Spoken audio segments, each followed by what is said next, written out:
శ్రీరాముడు రామసేతువుని నిర్మిస్తున్నాడన్న విషయం తెలుసుకున్న రావణుడికి చాలా కోపం వస్తుంది.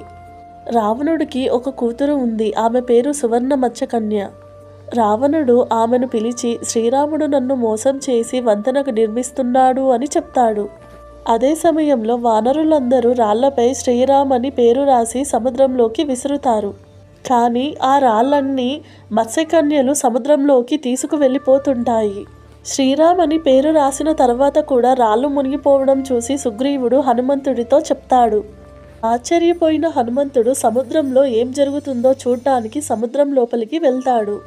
అక్కడ చాలామంది మత్స్యకన్యలు కలిసి ఆ రాళ్లను సముద్రంలోకి తీసుకువెళ్తూ చూస్తాడు.